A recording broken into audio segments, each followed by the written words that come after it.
But that's my only wish, right? Like something like that, or like, I don't know, like I'm at Lake Tahoe and I saw the sunset and it was in so much awe, I had a stroke and they found me there they found my body days later on the beach or something. That's tight, you know what I mean? Think of something cool, like an epic way to end the story, right? So, but yeah, so I need to make sure that when that day comes, right? When that day comes, I don't know when it's going to come. I know it's coming though. I don't know when though. I need to make sure that my children are definitely taken care of, because the one thing that we lack as Hispanics, right? And I would say it's the black and Hispanics. Forbes actually published an article last December, and they said by the year 2053, the black and Hispanic community will actually be in a negative in terms of net worth, right? Not my kids. Yeah, exactly. Not ours, right? But the reason why is because we become accustomed to the fact that when we die, we don't leave an inheritance, we leave a bill.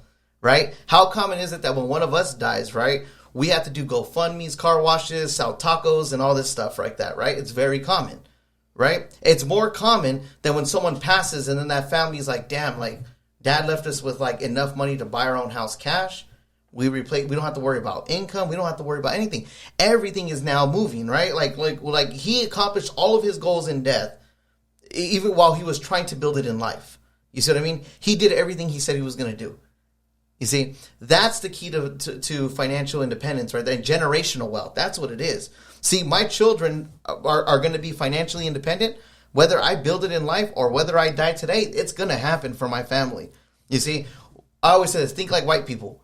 You say we have to think like white. Actually, we have to drink, not even white people, because I think white people that's too general. Think like Jews. Oh, you got to think like the Jews. And that's it. You see what I mean? You never see Jewish people when they die. They don't struggle financially. Never. Why are they the only generation, the only race out here? Them, Jews, Asians, and Middle Eastern people, right? In large.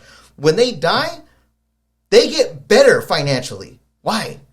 Because of life insurance. There you go. They're all insured. And if they're not insured, then they've already hit financial independence, but they don't need insurance. Okay. They're worth more money than what an insurance company would ever insure them for in the first place. You see what I mean? They've already created it. So they're constantly focused. Like I met with so many different Jews, right? Yeah. And what I love about them, and when you listen to their conversations, because remember, as Mexicans, we're taught to shut up about three things. We don't talk money, politics, or religion, right? And what's funny is all three of those, we're getting fucked in all three of those categories. Oh, yeah. All three of those categories we're getting screwed on, right? But when you go to like a Jewish home and you're sitting at the dinner table, that's all they talk. It's like that's all they freaking talk, money, politics, and it's open. It's not offensive. Why is that? That it's so open. It's open dialogue for them to just talk about those things.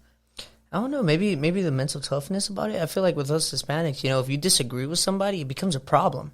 Yeah. Right? And it's like, why is it a problem? You can't respect my opinion. I don't think it has to do with mental toughness. I think it has to do with intelligence. Because I could sit in front of somebody that has a different perspective on something, but because I'm an intelligence man, I don't take offense to your views.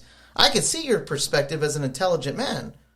But if I'm a moron, okay, I can't see another perspective. I have a one world view of life. Yeah. But I notice that with intelligent people and people that have open dialogue about these things, as I said, with Jews, they're smart when it comes to these things. You see, it's not a stereotype. It's actually a good thing for them. Oh, yeah. You see, it's a great thing for them. I just wish Hispanic families would adopt that culture, because we're taught to be the workers of society. Yep. And we can't question the theory of a job. We can't question those things like that. Oh no, when you're 18, you go to work and work, and you put your money in the mattress and this and that. And don't trust financial institutions. Don't trust the system. This and that. You work and pay your taxes, and then basically your money that you have saved up, that'll last you until it doesn't anymore. And then the youngest child in your family is going to take care of you when you retire. You see that a lot. Exactly, it happens way too often. You see, so I always say this: think like them. When you die, your family should be way better off financially than worse off. You see what I mean? Yeah, they're going to mourn over you because nobody wants to lose their father or husband or loved one. Nobody wants to do that. But at the end of the day, though, I'd rather have my kids cry in a Lamborghini than cry in a fucking, like be homeless. Does that make sense? Hell yeah. If they're going to cry because, because you miss me, not because you're disappointed in me. Of course. Like, I wish my dad would have just did the right thing, and now we're over here begging to bury him, and then after we're done burying him, we have to worry about the fact that how do we keep a roof over our head? Yeah. That's not okay. You know what? And I agree with that. But going back, to the recession, right? We got to protect, we got to ensure our income. We got to make sure to have a living will. number one, that was step one, right? Right. Protecting you from death, protecting your family, protecting your income. Yeah. Now, what is the next step? Oh, now we put in the sexy stuff, right? This is all the glamour and the glitter and everything people love, right? So we're going to start with emergency funds, right? We want to make sure we have a solid emergency fund, 3 to 6 months of expenses. That's it. Your expenses go up, your emergency fund should get bigger. And that's it, right? And then we want to eliminate all of our debt. If you're debt free, then go on to the next step. If you're not debt free, eliminate that debt. Okay? Why? Because we need to free up your monthly income.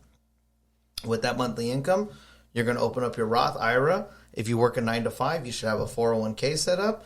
If they don't offer 401k, then just focus on your Roth IRA. That's it. You see what I mean? Outside of that, you should have a short-term investment account, which you could put as much money into it as you can. At the end of the day, whether you have a 401k or not, you should have a short-term mutual fund account set up, and you should be thinking about being a property owner at some point. Now, let's say someone has a 401k right now. Right, and could they roll it over to a Roth IRA if they started? Like, could they? You said 6,500. Right. If they started a Roth IRA, right? They take some of your advice. They start a Roth IRA. Are they able to take 6,500 from the 401k and transfer it to the Roth IRA? It would have to go into a traditional IRA. Okay. Yeah, you could do it into a Roth, but then there's other rules and stuff that could happen with that, and you're probably going to end up losing money. That will just transfer into a traditional IRA. The reason why is because, remember, with the Roth IRA, you're using after-tax dollars, right? So because it's after-tax dollars, the IRS says, okay, we've already taxed this money, so we're not going to tax it later on.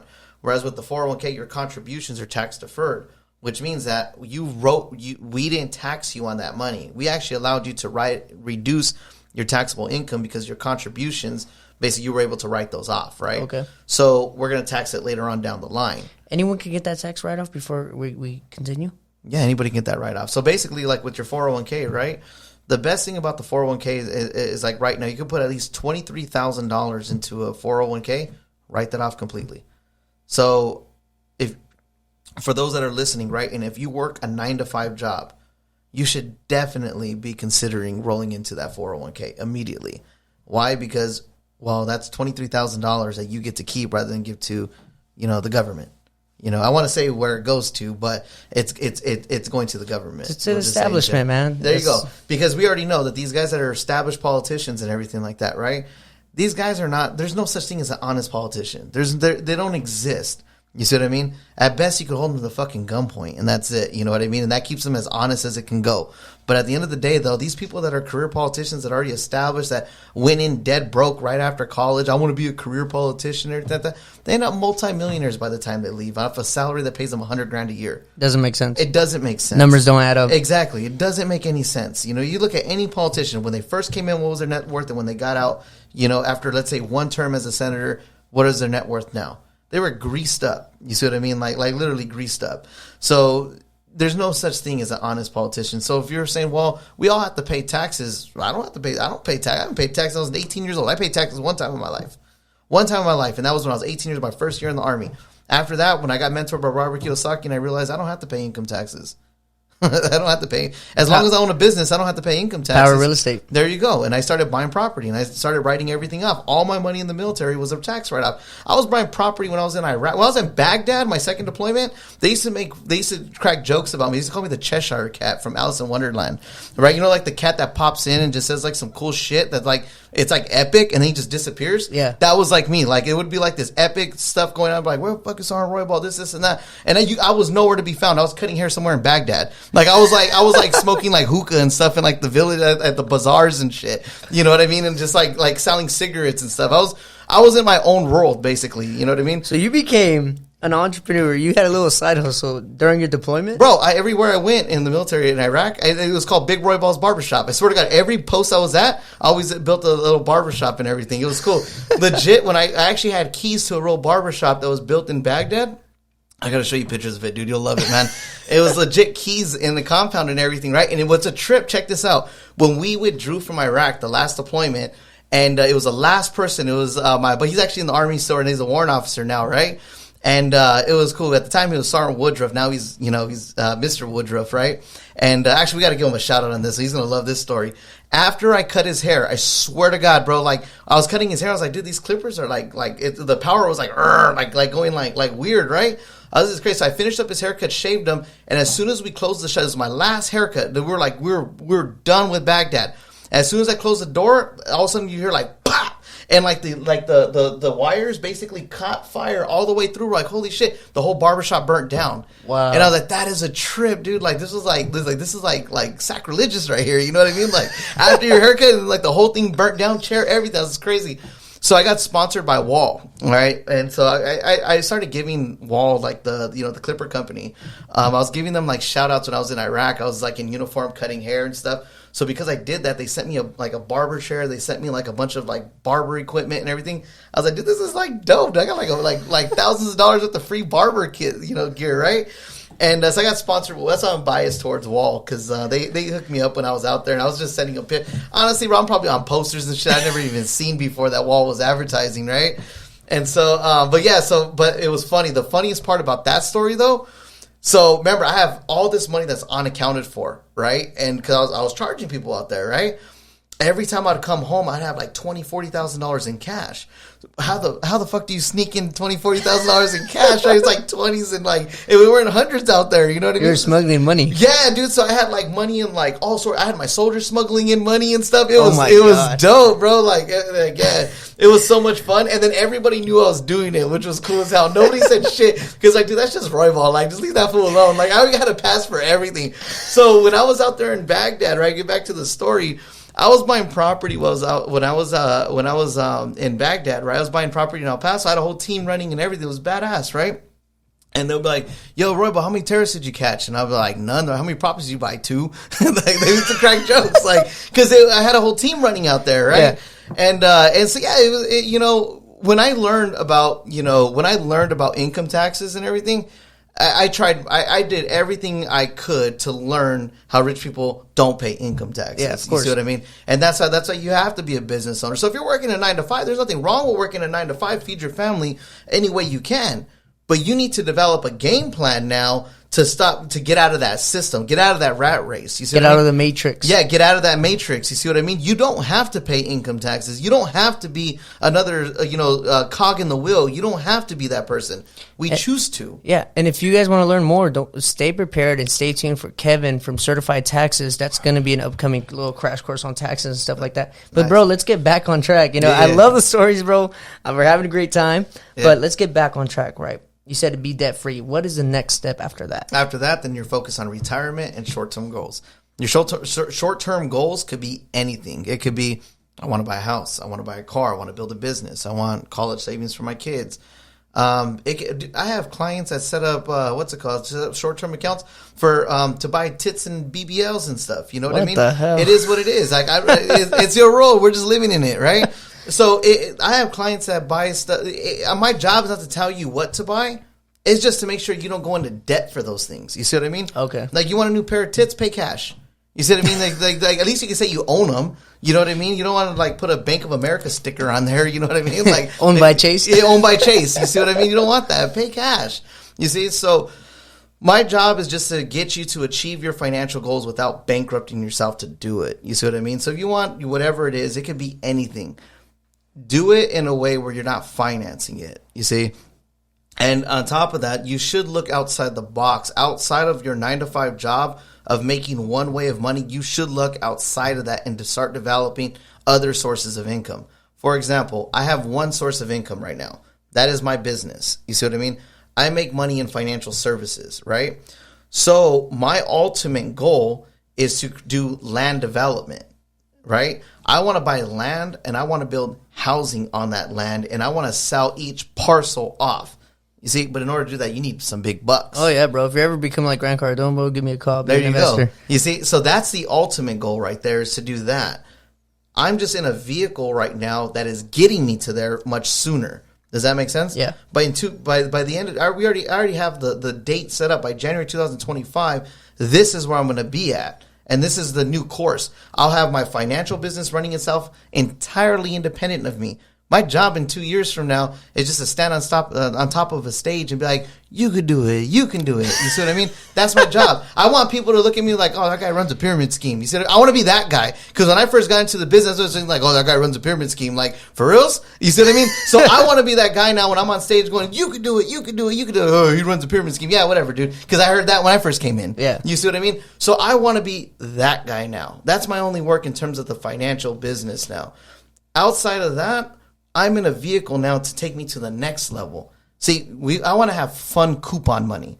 It's one thing to create financial independence and be wealthy, but it's another thing to have fun coupon money. The famous fuck you money. That's what it is. It's the fuck you money. You see what I mean? Yeah. Like, oh, that's not it's like I said, it's the fuck you money. Yeah. I want that now. That's what that's the goal. Bro, that's always the end goal. The fuck you money is always the end goal. Like, yes. People don't realize, like, fuck you money doesn't necessarily mean you're going to offend somebody or anything like that. No. What it means is I can do whatever the hell I want to do. I am entirely free. Yeah. Because the thing is that when it comes down to this, right, if we eliminate the money and everything like that, I'm not chasing money. What I am chasing is freedom. That's it. I want to be able to go where I want, when I want, and have the best of everything. Not only that, but you mentioned you have kids. Mm-hmm. So that means if you have the freedom, you can spend as much time with your kids. You can go to their baseball games. You know, instead of being stuck at work for overtime, you're at the game. You know, you're the soccer mom or something. I don't know. The role that you know what makes me so proud about being an entrepreneur and being a father is that the world that I grew up in and my surroundings and everything, my children will never even knew that type of world even exists. Like, that sounds like barbaric to them. Oh, dude, I'm the same way. That's the reason why we want to move out of state eventually. Mm-hmm. Is like we want to get out of LA. Yeah, right? We're in LA, so we want to get out of that because I don't want my kids growing up the way I grew up, seeing the things I seen. Right. You know, I want them to not even know a thing about that. They're gonna know about it, like, you know, oh look, this is how it is over there, blah blah blah blah. But they'll never grow up in it. They'll never see what I seen or anything like that, bro.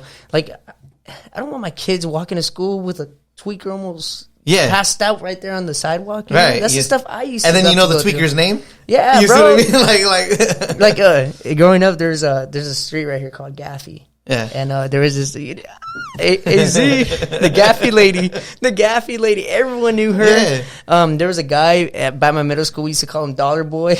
Because he used to be like he was disabled, so he always had cash. Yeah. You know, disability. Yeah. He always had cash. He would show it off, so we were like, oh, that's Dollar Boy. Yeah. Because he always had a bunch of dollar bills, like he would show it off. Yeah. I remember, you know, being the little ghetto kids we were when we were growing up, we used to be like, hey, should we rob him? Yeah. Rob Dollar Boys. Well, the thing is that, like, it's not really messed up, bro. He would be showing it off. Oh, look, I got all this money. He was a weirdo, you know? Yeah. And we were like, man, we'll just snatch that and run. Yeah, dude, we were so scandalous as, like, kids, right? We had a friend, his name was Lefty. He was born without a left hand, and that's how he got his nickname, Lefty.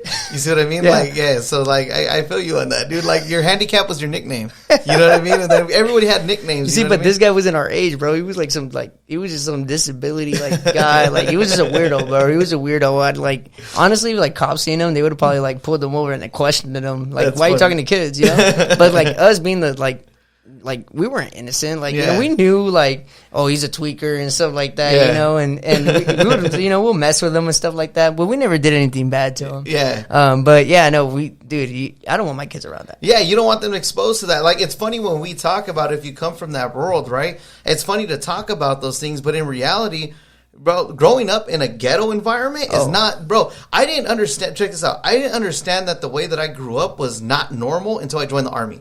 Dude, no.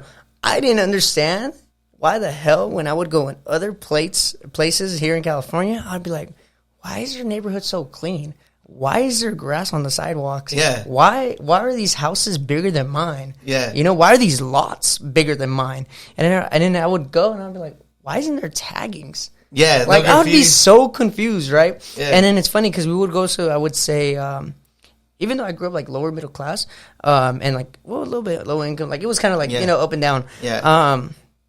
I would say when we would go to, like, middle class to higher middle class, I would think that was, like, rich. I was like, oh, damn, you guys are rich. And then everyone would be like, no, we're not rich. We're middle class. And I'm like, well, damn, then I'm lower class. Yeah, so us, you're rich. You know, I know exactly what you mean. You know that feeling, like, if we would go, right, I grew up in San Pedro. If we would go to, like, Lakewood. Yeah. I'd be like, damn, Lakewood is nice. Like, damn, you could be out on the street at night and not worry about a thing. People are jogging. Yeah, like people jogging at night. You if you were a kid, you could still play soccer on the street. Yeah. I'm like, damn, my mom would tell me to go in because, you know, there might be a guy drunk on the street just about to run you over. Yeah. You know? No, but in our neighborhoods, it's like not even cars are out at that night. You know what I mean? Oh, yeah. And there's a car out, it's like drive by. I never grew up that ghetto. I wasn't that, like, we weren't that ghetto. We're pretty much where I grew up, there was more tweakers. It was more like a drug issue. Yeah. Like, there was just a bunch of tweakers. Actually, on my neighborhood, man, R.I.P. this guy. His name was Oscar. He was a tweaker, man. Rest in peace, man. Rest his soul. He was a great guy, though. But the reason why I'm saying this is because he was a tweaker, but he always protected the neighborhood. Yeah. Right? The street... he was a neighborhood watch. Exactly, bro. The street over, their cars used to get broken onto. The street over there, their cars are... Hey, tell me if any of our cars on our block ever got... Nope. Because Oscar was there, and like since he was all like he was all connected with his all little tweaker friends, he'd probably tell me, "Hey, not on this block. This is where my mama lives." You know, we had a neighborhood drunk that was like that. You know? He wasn't a tweaker, but he was a neighborhood drunk, and he was like him and another group of like neighborhood drunks. Yeah, they would they were the neighborhood watch and stuff. You know what I mean? Yeah, they were terrible, and then one day they got their ass beat, which is funny. So no, with Oscar, bro, like one time I was going to work, right? Because I'm a mobile detailer, as many of you guys know. And I get there, and this guy's just laying there on the sidewalk. The hell? Hey, Oscar, you good? And he was drunk at that time. Yeah. He was like, either he was tweaking or he was drunk. Yeah. And I swear to you, he was just sleeping there, and then all of a sudden, I just see a puddle. And I was like, oh, dude. I was like, and then that's when some of his family members came out, picked him up, took him inside to clean him up, and I was just like, oh my God. But man, great podcast, great stories. We had a great time. Any final words, any final advice, tips, and tricks for people? Yeah, so basically what I would do is this, right? If people are out there looking to get, financial, setting up their blueprint, right? Don't try to Google it and everything. You're going to get so many different opinions on that, right? And this was my gift to all your viewers and everything, right? What I'm going to do is I'm going to actually build a free financial blueprint for all of your viewers, right? And so they can go ahead and look me up on Instagram, or they could, text me directly. We'll set up a whole game plan for them, right? So if they want to text me, my number is 909-434-4567. And if they want to shoot me a message on Instagram, they can go ahead and message me directly and find me at Mr. MR_ROYBAL. And what I'm going to do is I'm actually going to set up an entire financial blueprint for them, entirely complimentary for, on behalf of your show. Appreciate it, man. And what we're going to do is I'm actually going to build based off their actual income and their budget. We're going to create a budget based off their income. And we're going to create a blueprint that's going to help them get to financial independence, right? And because this is totally free. It's entirely free. It's entirely free. They don't have to pay for anything at all. So as long as they text me or, message me directly and let me know that they're coming from your podcast. Latin Wealth Club? Yeah, exactly. So then as soon as we know that they're coming from there, we're going to set up a game plan for them, and then we're just going to start moving forward. Because the truth is that other than, we're designing the financial house, right? We're framing it, right? Everybody's financial goals are different. Everybody's income's different. They're taxed out. There's too many different factors. That's a generalization. So as long as they reach out, we're going to build a free blueprint for them, and then we're going to get them on the right path based off where they're at financially. Wow, man. Well, you know what, bro? Thank you for the gift. That gift is amazing, dude. Like, not everyone would be doing that for you guys, I think AZ might be interested in something maybe like that, and maybe trying to figure out maybe how he could help. Because, like I said, he's a dividend investor. Yeah. We're both young guys. We're both just trying to... I'm not in the matrix, AZ, he's kind of in and out, but we got to get them all the way out, and that's the goal here. The goal here is to get all my viewers out of the matrix, take control of your life, take control of your income, all money in, no money out, stay dedicated, stay motivated. This is your boy MP, and Richard, thank you very much, man. Yeah, thank you, bro. I appreciate you having me on. Thank you. Oh yeah, man, anytime.